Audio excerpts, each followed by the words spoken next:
Congress party 2012 నుంచి ఒకే మాట చెప్తూ మోడీ గారిని భారతీయ జనతా పార్టీని బదనాం చేసేటువంటి కార్యక్రమాన్ని కొనసాగిస్తూ వస్తూ ఉంది.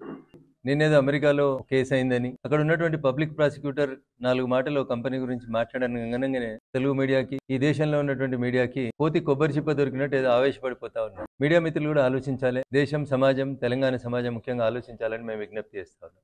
4 రాష్ట్రాల్లో తమిళనాడులో డిఎంకే, ఆంధ్రప్రదేశ్లో వైఎస్ఆర్సీపీ, ఒడిశాలో బిజు జనతాదళ్, ఇకపోతే అటు ఛత్తీస్గఢ్లో కాంగ్రెస్ పార్టీ అధికారంలో ఉంది. నిజంగా రాహుల్ గాంధీకి చిత్తశుద్ధి ఉంటే రాహుల్ గాంధీ, కాంగ్రెస్ పార్టీ, కాంగ్రెస్ పాలిత రాష్ట్రాల ముఖ్యమంత్రులు ఆదానితోటి లావాదేవీలు, వ్యాపార సంబంధాలు కొనసాగించకపోతే అయ్యా రాహుల్ గాంధీ ఛత్తీస్గఢ్లో ఆ రోజు ఉన్నటువంటి ముఖ్యమంత్రి చేసుకున్నటువంటి ఒప్పందం ఏందో చెప్పుండ్రి. రేవంత్ రెడ్డి మొన్న పోయి చేసుకున్నటువంటి ఒప్పందాలు ఏందో చెప్పుండ్రి. ముందు వీళ్ళు మీ పార్టీ వల్ల కాదా తెలుసుకోను. ఒకవేళ వీళ్ళు కాంగ్రెస్ ముఖ్యమంత్రులే అయితే ఈ రాష్ట్రాల్లో కుంభకోణాలు జరిగినాయని అమెరికన్ కోర్టు నరేంద్ర మోడీ గారి దగ్గర కుంభకోణం జరిగిందని చెప్పలే. ఆంధ్రప్రదేశ్, తమిళనాడు, ఒడిశా, ఛత్తీస్గఢ్లో జరిగినాయని చెప్పింది. ఈ 4 రాష్ట్రాలని పాలిస్తున్న దాంట్లో 2 రాష్ట్రాలకి ముఖ్యమంత్రులు ఎవరంటే కాంగ్రెస్ పాలిత ముఖ్యమంత్రులు, కాంగ్రెస్ మిత్రపక్షాల ముఖ్యమంత్రులు ఉన్నారు. మరి రాహుల్ గాంధీని పప్పు అని పిలవాల్సిన అవసరం ఎందుకు వచ్చింది దేశ ప్రజల కంటే? ఇగో గిందుకే తప్పు చేసింది కాంగ్రెస్ పాలిత రాష్ట్రాల ముఖ్యమంత్రులు అయితే ఆదానికి సంబంధించి ఏదో అక్కడ అమెరికన్ కోర్టులో ఒక పిటిషన్ ని ఒక ప్రాసిక్యూటర్ ఆర్గ్యూ చేసిండు. నేరం ఆరోపించబడింది, నేరం నిరూపించబడలేదు. 4 సార్లు 5 సార్లు ఎంపీ గెలిస్తే కూడా ఏం మాట్లాడాలి, ఏం మాట్లాడకూడదు అనేటువంటి అవగాహన లేకుండా మాట్లాడడం అనేది బాధ్యత రాహిత్యం. అయితే నరేంద్ర మోడీ గారు, భారతీయ జనతా పార్టీ ఈ దేశంలో పారదర్శకత కోసం పనిచేస్తా ఉన్నాం. హిండెన్బర్గ్ ఎవరిది? హిండెన్బర్గ్ పేపర్ లో మీరే రాపిస్తారు, మీరే వార్తల్ని చేపిస్తారు. సోరెన్ ఎవరు? జార్జ్ సోరెన్ అనేటువంటి ఓ షేర్ల మార్కెట్ లో ఒక దళారాయనని పెట్టుకొని వచ్చి ప్రపంచంలో 5వ ఆర్థిక వ్యవస్థగా ఎదిగినటువంటి భారతదేశాన్ని చిన్నాభిన్నం చేసేందుకు పనినటువంటి కుట్రలో రాహుల్ గాంధీ అనేటైన ఒక పావు తప్ప ఇంకొకటి కాదు. భారతదేశంలో ఎట్లయితే ఇండియన్ పీనల్ కోడ్ ఉంటుందో అమెరికాలో అమెరికా దేశం కానూన్ ఉంటుంది. అమెరికాలో కేసు పెడితే అమెరికా ఇష్టం, అది అదాని ఇష్టం. In what way BJP is concern with Adanis issue in America? ఒక్కడి దగ్గర అమెరికాలో అక్కడున్న పబ్లిక్ ప్రాసిక్యూటర్ ఆర్గ్యూ చేసినటువంటి 4 రాష్ట్రాల్లో ఒక్క రాష్ట్రం అన్న భాజపా పాలిత రాష్ట్రం ఉందేమో చెప్పాలి.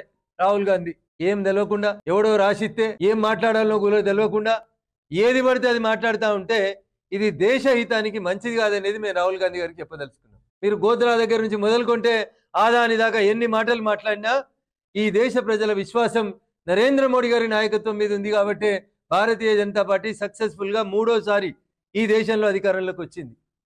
మీరు ఇట్లే అబద్ధాల పునాదుల మీదుగా మీ పార్టీని పెంచాలని కోరుకుంటే, మేము ఎదుగుతామని మీరు భావిస్తే 4వసారి కూడా భారతీయ జనతా పార్టీ ఈ దేశంలో అధికారంలోకి వస్తానడంలో ఎట్లాంటి సందేహం లేదు. I have 2 demands in front of the Rahul Gandhi. 1, Chhattisgarh ముఖ్యమంత్రి మీద ఏం చర్య తీసుకుంటావో చెప్పు. ఆదానితో ఒప్పందం చేసుకొని దాంట్లో అవినీతి ఉందని అక్కడ బయటపడ్డందుకు ఛత్తీస్గఢ్ ముఖ్యమంత్రిని, కాంగ్రెస్ మాజీ ముఖ్యమంత్రిని కాంగ్రెస్ పార్టీకి వెళ్ళి సస్పెండ్ చేస్తావా? రాహుల్ గాంధీ చెప్పాలి. తెలంగాణ ముఖ్యమంత్రి నువ్వు వద్దన్న తర్వాత పోయి ఆదానితోటి దోస్తానా చేసి ఆదానితోటి అగ్రిమెంట్లు చేసుకుంటుంటే తెలంగాణ ముఖ్యమంత్రి రేవంత్ రెడ్డి మీద ఏం చర్య తీసుకుంటావో చెప్పాలి రాహుల్ గాంధీ. అబద్ధాల పునాదులుగా పార్టీని నిర్మించాలనుకున్నావు కాబట్టి గత 3 సార్లు మీరు డబుల్ డిజిట్కే పరిమితమైనరు. భవిష్యత్తులో మీ పార్టీ పూర్తిగా నశించిపోయడానికి కారణం ఎవరన్నా అవుతారంటే దానికి రాహుల్ గాంధీ బాధ్యత వహించాలి. మీ పార్టీలో చాలా మంది వకీలు ఉన్నారు, కపిల్ సిబాల్, చిదంబరాలు, మన తెలంగాణకి ఒక ఆయనకు రాజ్యసభ ఇచ్చిర్రు, ఇట్లాంటి వాళ్ళు అందరూ ఉన్నారు కదా. వాళ్ళని అడుగు, రాహుల్ గాంధీ చెప్తారు. నీకు తెలియకపోతే, నీకు అర్థం కాకపోతే నేర ఆరోపణ ఏంది, నేర నిరూపణ ఏంది అనేది ముందు తెలుసుకొని మాట్లాడాలి. ప్రతి దేశం తనకంటూ కొన్ని క్రిమినల్ వ్యవస్థల్ని ఏర్పాటు చేసుకొని ఉంటుంది. దుబాయ్లో ఒక చట్టం, అమెరికాలో చట్టం, ఆస్ట్రేలియాలో చట్టం, భారతదేశంలో చట్టం, లంకలో ఇంకో చట్టం ఉంటుంది. అమెరికాలో కేసు అయితే ఆదానిని ఇండియాలో అరెస్ట్ చేయమని అడుగుతారు. ఇది వీళ్ళకు ఉన్నటువంటి తెలివి. అందుకనే దేశ ప్రజలు మిమ్మల్ని గాడుంచిర్రు, మమ్మల్ని గీడుంచిర్రు అనేది ఒకసారి రాహుల్ గాంధీ అర్థం చేసుకోవాలి.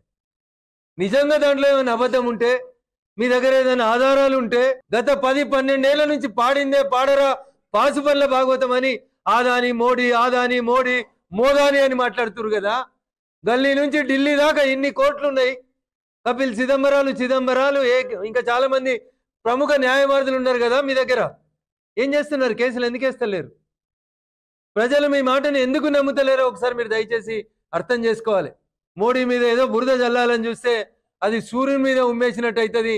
అది మీ మీదనే పడుతుంది, మీ ఛత్తీస్గఢ్ ముఖ్యమంత్రి మీదనే పడుతుంది, మీ తెలంగాణ ముఖ్యమంత్రి మీదనే పడుతుంది, నీ మిత్రపక్షమైనటువంటి డిఎంకే మీద పడుతుంది, లేకపోతే ప్రాంతీయ పార్టీలైన బిజు జనతాదళ్ వైఎస్ఆర్సీపీ మీద పడతాయి తప్ప భారతీయ జనతా పార్టీ ఆ రోజు ఈ రోజు రేపు కూడా ఆదాని విషయంలో కడిగిన ముత్యమూలనే బయటకు వస్తుందని చెప్పి ఈ సందర్భంగా తెలియజేస్తూ అబద్ధాల ప్రచారాన్ని తెలంగాణ ప్రజానికం నమ్మొద్దని మేము ఈ సందర్భంగా సవినయంగా అప్పీల్ చేస్తా ఉన్నాం. మరిన్ని వీడియోస్ కోసం ఛానల్ ని సబ్స్క్రైబ్ చేయండి. లేటెస్ట్ అప్డేట్స్ కోసం వాట్సాప్ ఛానల్ ని ఫాలో అవ్వండి. అండ్ లింక్ డిస్క్రిప్షన్ లో ఉంది.